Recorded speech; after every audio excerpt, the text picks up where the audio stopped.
सबसे पहले काम की खबर आपको बताएंगे। दिल्ली की महिलाओं के लिए पब्लिक ट्रांसपोर्ट को लेकर एक बड़ा अपडेट है। अब दिल्ली की सड़कों पर महिलाओं के लिए लेडीज स्पेशल बस सर्विस का विस्तार होने जा रहा है। इसके साथ ही राजधानी को मिलने जा रही है 200 नई इलेक्ट्रिक बसें। दिल्ली सरकार इस नई पहल का मकसद सिर्फ पब्लिक ट्रांसपोर्ट को बढ़ावा देना नहीं है, बल्कि महिलाओं को और साथ ही साथ जो छात्राएं हैं, स्टूडेंट्स हैं, उनके लिए ट्रैवल को और ज्यादा कंफर्टेबल और कन्वीनियंट बनाना और साथ ही साथ सेफ भी बनाना। खास बात यह है कि इन नई सर्विसेज को ऐसे रूट्स पर चलाया जाएगा जहां महिलाओं और छात्राओं की डिमांड सबसे ज्यादा है। यानी कि जिस रूट पर ऋषिका महिलाएं ज्यादा जाती हैं, छात्राएं ज्यादा उन रूट से अपने ऑफिस या कॉलेज जाती हैं, उन रूट्स पर ये बसेस जो हैं वो चलने वाली। यानी कि सीधे तौर पर जो महिलाएं हैं, जो छात्राएं हैं, उन पर फोकस कर करके और खास तौर पर जो एरियाज हैं, जो इलाके हैं दिल्ली में जहां पर महिलाएं सबसे ज्यादा अपने घरों से अपने दफ्तरों की तरफ जाती हैं, ऑफिसेज की तरफ जाती हैं और साथ ही साथ कॉलेजेस की तरफ जाती हैं, उन रूट्स पर ज्यादा ऑप्शंस देखने को मिलेगा महिलाओं के लिए, छात्राओं के लिए। बिल्कुल। और सोनाली, सबसे बड़ी बात तो कंफर्टेबल की है यहाँ पर कि कुछ होती है ना महिलाएं, इनफैक्ट मोस्टली महिलाएं ऐसा ही फील करती है कि काश हमारे लिए भी एक अलग से बस की सर्विस होती जहाँ पे सिर्फ महिलाएं ट्रैवल कर सकती, पुरुष नहीं होती। क्योंकि कहीं ना कहीं महिला जब एक बस में पुरुष होता है तो कभी कभी ऐसा होता है कि महिलाएं अनकंफर्टेबल फील करती है। तो अभी सरकार की नहीं, पहले नई योजना है और बहुत ही शानदार ये योजना रहने वाली है। लेकिन इस पूरे प्लान में सबसे ज्यादा ध्यान खींच रही है महिलाओं के लिए शुरू की जा रही लेडीज स्पेशल बस सर्विस, जिसका जिक्र हम अभी कर रहे हैं। देखिए, सरकार के अनुसार महिलाओं की ट्रैवल नीड्स को ध्यान में रखते हुए 58 स्पेशल सर्विसेज शुरू की जाएंगी। इनमें डीटीसी की तरफ से 15 हाई डिमांड रूट्स पर 30 लेडीज स्पेशल ट्रिप्स चलाने की योजना है। हाई डिमांड रूट यानी कि वो रास्ते हैं जहां रोजाना बड़ी संख्या में पैसेंजर्स ट्रैवल करते हैं और बस की डिमांड ज्यादा रहती है। अब ऐसे रूट्स पर लेडीज स्पेशल सर्विस का फायदा खास तौर पर उन वर्किंग वुमेन को मिल सकता है जिन्हें रोज ऑफिस जाने के लिए पब्लिक ट्रांसपोर्ट का इस्तेमाल करना पड़ता है। और सिर्फ वर्किंग वुमेन ही नहीं, इस नई व्यवस्था में दिल्ली यूनिवर्सिटी की फीमेल स्टूडेंट्स का भी खास ध्यान रखा गया है। दिल्ली यूनिवर्सिटी के लिए 26 यूनिवर्सिटीज लेडीज स्पेशल यानी कि यू स्पेशल ट्रिप्स शुरू की जाएंगी और ये सर्विसेज 13 रूट्स पर ऑपरेट होंगी। इन रूट्स का कनेक्शन रेजिडेंशियल एरियाज से इंपॉर्टेंट वर्क प्लेस और साथ ही साथ दिल्ली यूनिवर्सिटी के जो अलग अलग कॉलेजेस हैं वहां तक रहने वाली हैं। यानी कि जो छात्राएं रोज घर से कॉलेज और कॉलेज से घर ट्रैवल करती हैं, उनके लिए भी डेडिकेटेड बस सर्विसेज का ऑप्शन और भी ज्यादा बढ़ जाएगा। लेकिन ऋषिका, यहाँ पर सवाल यह है कि सरकार को लेडीज स्पेशल बसेस चलाने की जरूरत क्यों महसूस हुई? दरअसल दिल्ली में हर दिन लाखों लोग पब्लिक ट्रांसपोर्ट का इस्तेमाल करते हैं और इनमें बड़ी संख्या में वुमेन हैं, स्टूडेंट्स भी शामिल हैं और ऑफिस टाइमिंग के दौरान बसेस में काफी क्राउड देखने को मिलता है। और जिस तरीके से आपने भी जिक्र किया था कि महिलाएं जो हैं कभी कभी अनकंफर्टेबल फील करने लगती हैं, अब इसी को देखते हुए सरकार की तरफ से कदम उठाया गया है। अब ऐसे में लेडीज स्पेशल बसेस का कॉन्सेप्ट महिलाओं को एक ऐसा ट्रैवल ऑप्शन देने की कोशिश है जहां उन्हें अपने डेली कम्यूट के लिए कंफर्टेबल और साथ ही साथ कन्वीनियंट जर्नी मिल सके। यानी कि सुबह ऑफिस या फिर कॉलेज जाने का समय हो या फिर शाम को वापस लौटने का समय हो, इन स्पेशल सर्विसेज से महिलाओं को पब्लिक ट्रांसपोर्ट में एक एडिशनल ऑप्शन जो है वो मिल जाएगा और उन्हें दिक्कत नहीं होगी। जिस तरीके से हम मेट्रो की बात करें तो एक अलग से कोच है, अब बस की बात करें तो कभी कभी ऐसा होता है कि बहुत सारे लोग एक साथ चढ़ जाते हैं, जगह नहीं होती है, खड़े रह के कभी कभी ट्रैवल करना पड़ता है। वैसे में महिलाओं के लिए बहुत ज़्यादा वो अनकंफर्टेबल वाली बात हो जाती है। लेकिन अब जब सिर्फ महिलाओं के लिए स्पेशल बसेस होंगी, उसमें सिर्फ महिलाएं होंगी, तो अगर वो खड़े होकर के भी जा रही हैं बस में तो उन्हें अनकंफर्टेबल फील नहीं होगा। बिल्कुल सोनाली, अब डीटीसी की बस हम देखते हैं कि फीमेल्स पे हालांकि जो सीट है वो रिजर्व रहती है, लिखा होता है कि यहाँ पर फीमेल्स बैठेंगे, यहाँ पर पुरुष बैठेंगे, यहाँ पर जो दिव्यांगजन है उनके लिए सीट्स हैं। लेकिन उस बस में महिलाओं के लिए सीट जरूर दी गई है, लेकिन चढ़ता बस में हर कोई है, चाहे टीनेजर हो, बच्चा हो, बूढ़ा हो, मेल हो या फिर फीमेल हो। ऐसे में महिलाओं के लिए एक अलग ऑप्शन, मतलब एक अलग ही बस जो कि सिर्फ और सिर्फ फीमेल को ही बिठाएंगी, फीमेल इस पर ट्रैवल कर सकेंगे और सारी जो सीट्स है वो फीमेल के लिए ही रिजर्व होगी। इससे अच्छी बात दिल्ली की महिलाओं के लिए क्या हो सकती है। इस पूरी योजना का दूसरा बड़ा हिस्सा है इलेक्ट्रिक बस एक्सपेंशन। दिल्ली में पॉल्यूशन एक बड़ा इशू रहा है। ऐसे में पब्लिक ट्रांसपोर्ट में इलेक्ट्रिक बसेस की संख्या बढ़ाना सरकार की क्लीन मोबिलिटी स्ट्रेटेजी का हिस्सा है। इलेक्ट्रिक बसेस में कन्वेंशनल फ्यूल की जरूरत नहीं होती है और ये जीरो इमिशन बसेस के तौर पर ऑपरेट करती है। सरकार का कहना है कि नई इलेक्ट्रिक बसें दिल्ली को ज्यादा ग्रीन, क्लीन और future ready public transport system की तरफ ले जाने में मदद करेगी। इसके साथ ही दिल्ली गवर्नमेंट ने पब्लिक ट्रांसपोर्ट इंफ्रास्ट्रक्चर को और मजबूत करने की दिशा में बड़ा कदम उठाया है ये। और देखिए, राजघाट स्थित डीटीसी डिपो पर एक high capacity public EV charging station भी शुरू किया जा रहा है। ऑल ओवर सोनाली घूम फिर कर बात वहीं आ रही है कि पेट्रोल से छुटकारा जा रही है दिल्ली की सरकार और लगातार ऐसी बसें ला रही हैं जो कि ईवी के माध्यम से चले। लगातार जो चार्जिंग स्टेशन हैं वो भी एक्सपेंड किए जा रहे हैं। बिल्कुल, इलेक्ट्रिक बस चलाने के लिए सिर्फ बसेस खरीदना काफ़ी नहीं है। इन बसेस को चार्ज करने के लिए भी बड़े चार्जिंग स्टेशन की ज़रूरत होती है। अब इसलिए इलेक्ट्रिक बसेस की संख्या बढ़ने के साथ ही साथ जो चार्जिंग इंफ्रास्ट्रक्चर है उसको भी मजबूत करना ज़रूरी है। यानी कि सरकार एक तरफ जहां पर बसेस बढ़ा रही है, वहीं पर दूसरी तरफ उन्हें ऑपरेट करने के लिए इंफ्रास्ट्रक्चर भी तैयार कर रही है। वहीं पर दिल्ली से बाहर जाने वाले पैसेंजर्स की अगर बात कर ले तो उनके लिए भी एक नई सुविधा जो है वो शुरू करने जा रही है सरकार। देखिए, दिल्ली से करनाल के बीच inter state electric bus service भी शुरू की जा रही है और इसका मतलब साफ है कि इलेक्ट्रिक मोबिलिटी को सिर्फ दिल्ली तक सीमित नहीं रखा जा रहा है, इसके बजाय इंटर स्टेट कनेक्टिविटी में भी इसका इस्तेमाल करने की कोशिश अब की जा रही है। तो कुल मिलाकर अगर देखें इशिका, तो दिल्ली में पब्लिक ट्रांसपोर्ट को लेकर के एक साथ कई बड़े चेंजेस देखने को मिल रहे हैं। यानी कि जहां पर लेडीज स्पेशल बसेस शुरू की जा रही है और इसी के साथ साथ इंटर स्टेट जो बसेस हैं उनकी भी शुरुआत हो रही है। बिल्कुल सोनाली, और फायदा मिलने वाला है इसका दिल्ली की महिलाओं को खास तौर पर। अब आगे बढ़ते हैं सोनाली, और आगे बढ़ते हुए एक महत्वपूर्ण जानकारी देते हैं हवा से जुड़ी हुई है। दिल्ली की वायु यानी कि हम ये कह सकते हैं कि एयर क्वालिटी से जुड़ी हुई जानकारी है, ध्यान से सुनिएगा। देखिए, दिल्ली की हवा साफ करने और यमुना को प्रदूषण से मुक्त करने पर करोड़ों रुपए खर्च हो रहे हैं, लेकिन हालात में उम्मीद के अनुसार सुधार नहीं दिख रहा। अब इस मुद्दे पर संसद की स्थायी समिति ने भी गंभीर चिंता जाहिर कर दी है। देखिए, समिति ने साफ कहा है कि दिल्ली दुनिया की सबसे प्रदूषित राजधानियों में से एक बनी हुई है, जबकि यमुना की सफाई पर लगातार पैसा पानी की तरह खर्च हो रहा है। उसके बावजूद भी नदी की हालत चिंताजनक बनी हुई है। समिति ने वैज्ञानिक संस्थानों से कहा है कि अब सिर्फ रिसर्च और रिपोर्ट तक सीमित रहने के बजाय अपनी तकनीकी क्षमता का इस्तेमाल करें और दिल्ली एनसीआर की जमीन पर दिखने वाली समस्याओं को दूर करने में इसका जो इस्तेमाल है वो किया जाए। देखिए, समिति ने केंद्रीय वैज्ञानिक उपकरण संगठन यानी कि CSIO से कहा है कि संस्था के पास सेंसर बनाने, पर्यावरण की निगरानी करने और रियल टाइम डेटा जुटाने की क्षमता है। अब ऐसे में इस विशेषज्ञ का इस्तेमाल जो है वो दिल्ली के जहरीली हवा और प्रदूषित यमुना के लिए किया जाना चाहिए। देखिए, संस्था से ऐसी स्वदेशी तकनीक विकसित करने को कहा गया है जिससे हवा की गुणवत्ता पर नजर रखने के साथ साथ प्रदूषित नदियों की सफाई और पर्यावरण की लगातार मॉनिटरिंग भी की जा सके। CSIO ने समिति को बताया है कि गैस मॉनिटरिंग सिस्टम तैयार किया जाए और इसके जरिए मीथेन, कार्बन डाइऑक्साइड और अमोनिया जैसी गैसों की निगरानी की जा सकती है और इस तकनीक का इस्तेमाल पराली जलाने से निकलने वाले प्रदूषण पर नजर रखने में भी किया जा सकता है। बिल्कुल, देखिए, इसके अलावा दिल्ली में प्रदूषण कम करने के लिए चेन्नई स्थित केंद्र की ओर से एक प्रस्ताव तैयार किया गया है, जिस पर दिल्ली के मुख्यमंत्री कार्यालय की प्रतिक्रिया का फिलहाल इंतजार है।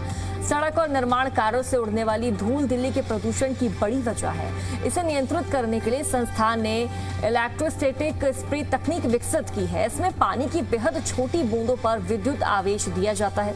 ये बूंदें धूल के कणों के संपर्क में आकर उन्हें नीचे बैठने में मदद करती है। खास बात यह है कि इस तकनीक में पानी की खपत भी कम हो सकती है और इसकी लागत करीब 1 लाख से 6 लाख रुपए तक की बताई जा रही है।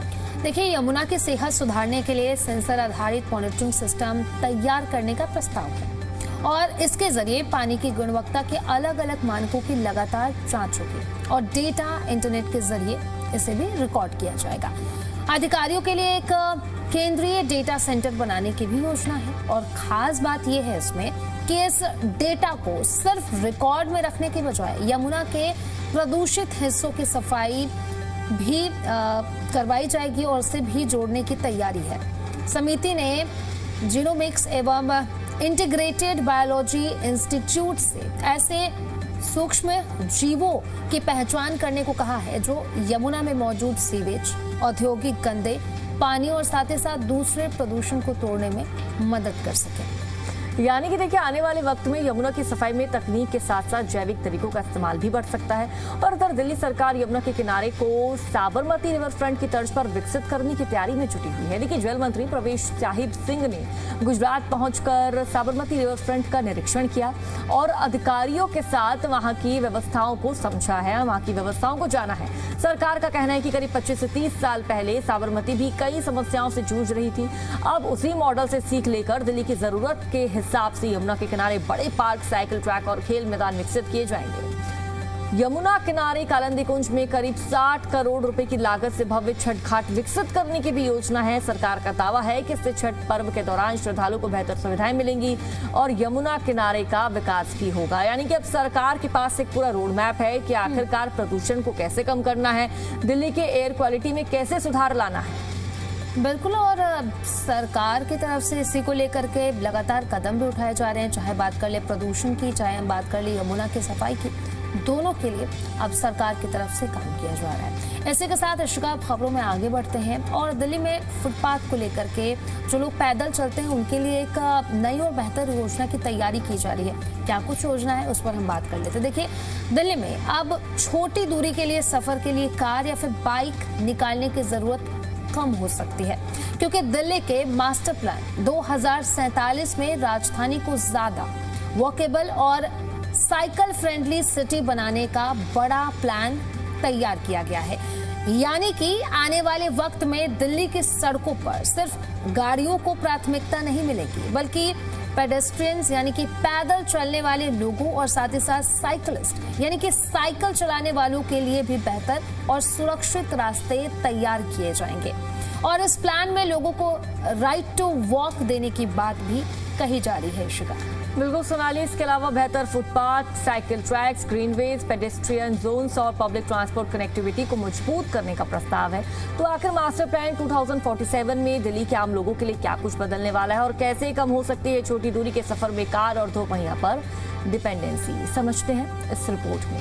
अब आपको समझाते हैं विस्तार से। देखिए, दिल्ली के मास्टर प्लान 2047 में राजधानी के ट्रांसपोर्ट सिस्टम को लेकर एक बड़ा बदलाव प्रस्तावित किया गया है। प्लान का जो फोकस है वो सिर्फ नई सड़कें बनाने या गाड़ी की आवाजाही बढ़ाने पर नहीं है, बल्कि ऐसी अर्बन मोबिलिटी तैयार करने पर है जिसमें पैदल चलने वाले, साइकिल सवार, रिक्शा, पब्लिक ट्रांसपोर्ट इस्तेमाल करने वाले लोगों को भी बेहतर सुविधा मिल सके। इसके तहत शहर में सेफ, शेडेड और कंटिन्यूअस फुटपाथ बनाने पर जोर दिया गया है। मतलब ऐसे फुटपाथ जो बीच में अचानक खत्म ना हो, जिन पर गाड़ियों की पार्किंग ना हो और जहां पैदल चलने वाले लोगों को लगातार सुरक्षित रास्ता मिलता रहे। देखिए सोनाली, फुटपाथ तो बना दिए जाते हैं, लेकिन कुछ मनचले और लोग होते हैं ना कि फुटपाथ पर भी अपनी बाइक और स्कूटी को दौड़ा दौड़ा कर भगा रहे होते हैं कि भाई सड़क पर तो ट्रैफिक लगा हुआ है।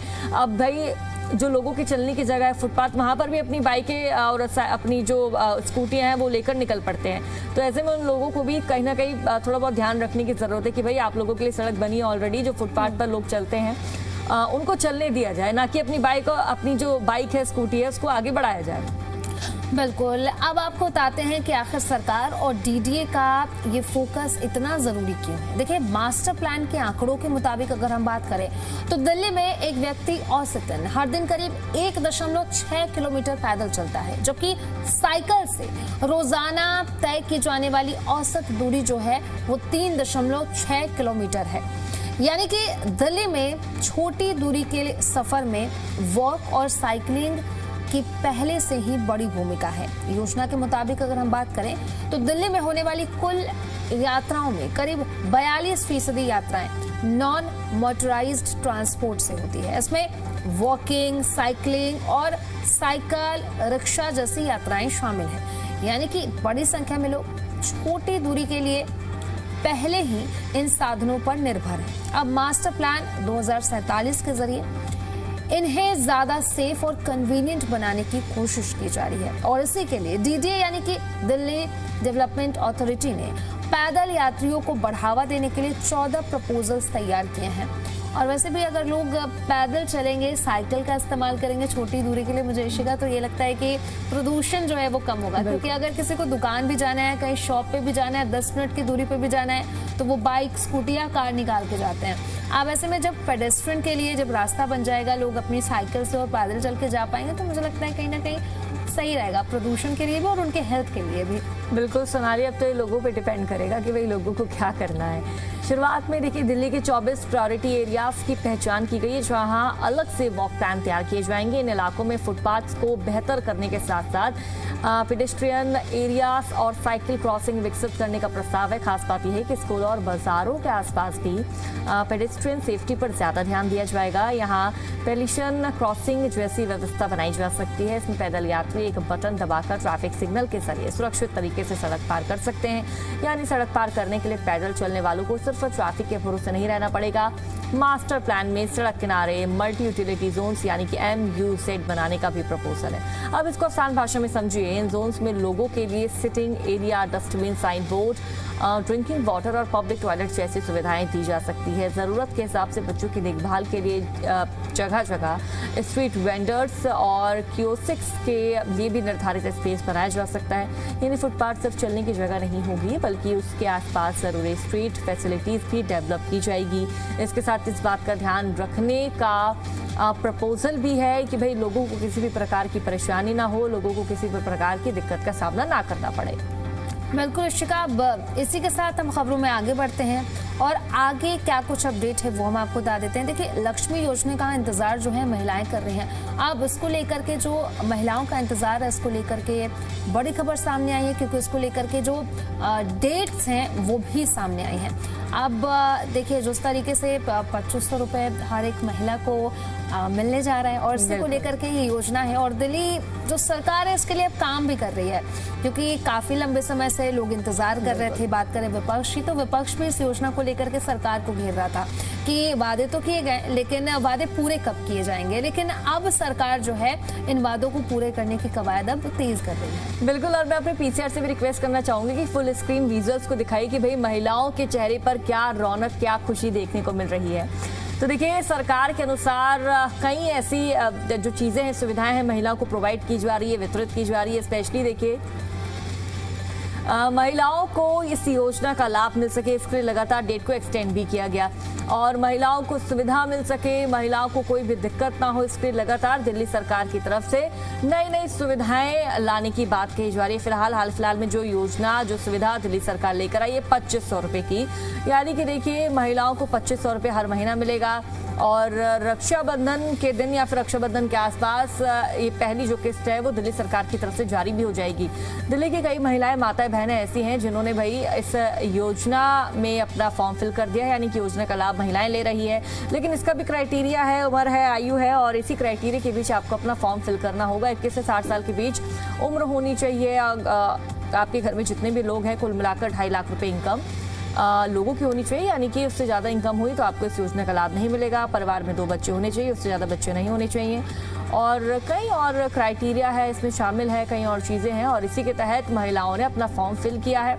हालांकि देखिए, MP MLA का साइन होना भी बहुत ही ज़्यादा ज़रूरी है और महिलाओं ने साइन भी करवाए हैं। योजना का लाभ भी महिला ले रही है। अब देखना होगा जो महिलाओं को राशि मिलेगी वो कब तक मिलेगी और कब तक ये पैसे महिलाओं के हाथ में आएंगे।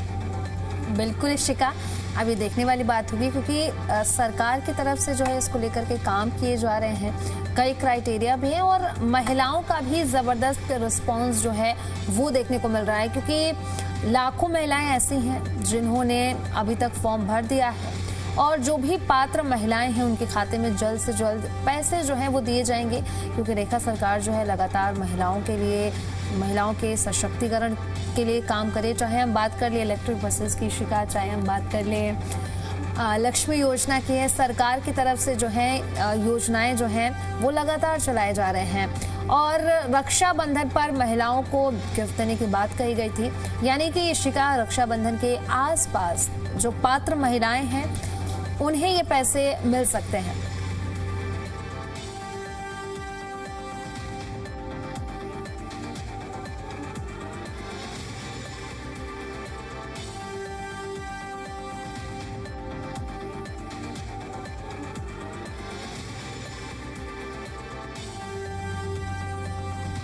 और देखिए सोनाली, बात करेंगे वाटर क्राइसिस से जुड़ी एक बड़ी जानकारी की। गंदे पानी, दूषित पानी से जुड़ी बड़ी खबर की। राजधानी दिल्ली के हरिनगर एक्सटेंशन के ए ब्लॉक में पिछले काफी दिनों से पानी नहीं आ रहा है और जो पानी आ रहा है वो पानी दूषित है, गंदा है, बदबूदार है।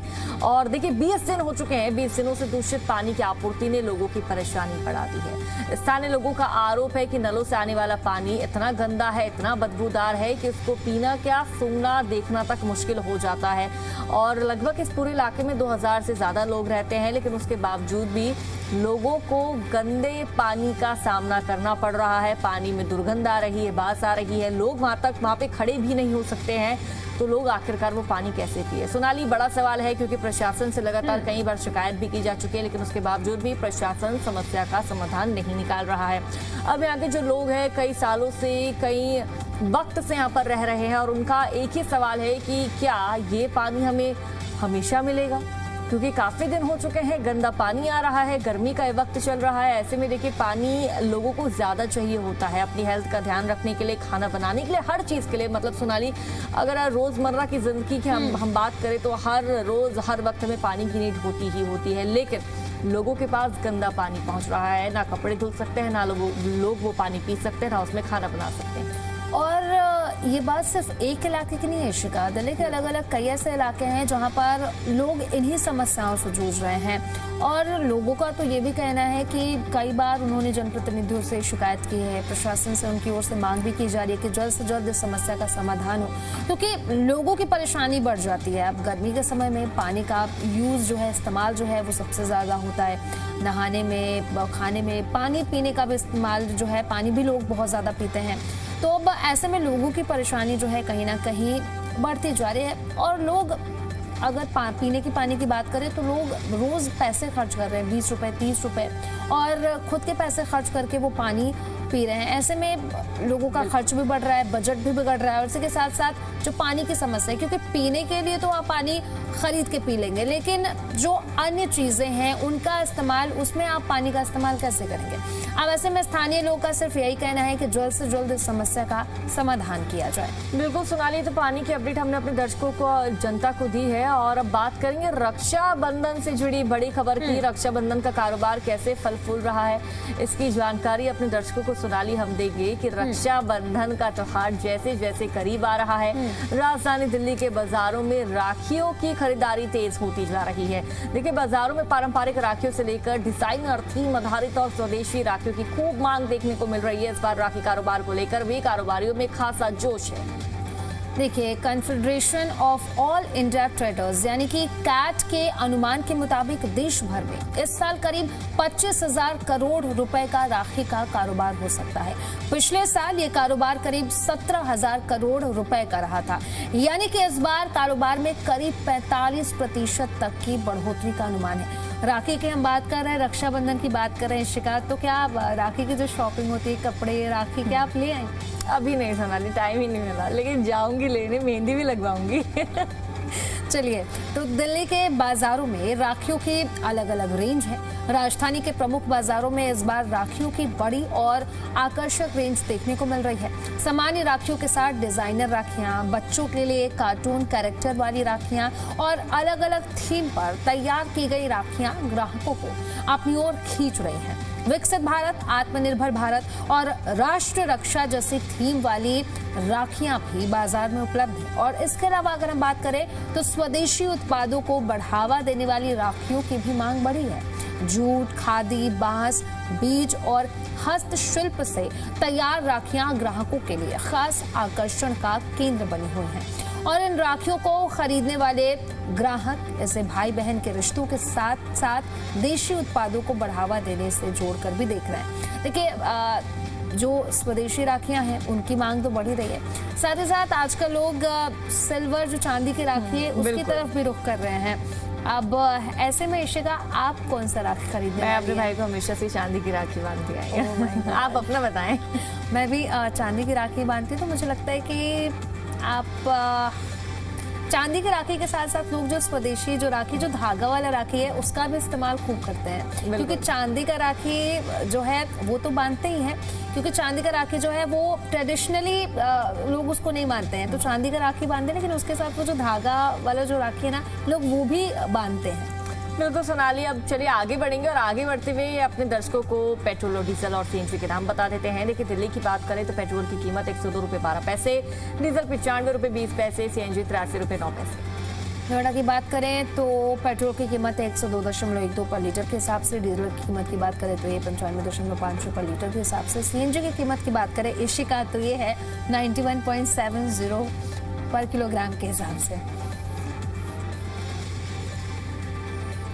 तो देखिए अभी हमने सीएनजी, पेट्रोल, डीजल के दाम की बात करी, अब बात करेंगे सोने चांदी के क्या कुछ भाव है मार्केट में। सोने की अगर हम बात करें 1,58,220 प्रति 220 रुपए है 10 ग्राम का रेट आपको बता रहे हैं। 24 कैरेट गोल्ड का। चांदी की क्या रेट है सोनाली बता दें। चांदी की कीमत की बात करें तो ये है 2,49,900 रुपए प्रति किलो के हिसाब से हम बता रहे हैं। गोल्ड और सिल्वर की प्राइस हम बता रहे हैं, लेकिन मुझे ऐसा लगता है कि जो गोल्ड का प्राइस है उसमें लगातार बढ़ोतरी देखने को मिल रहा है।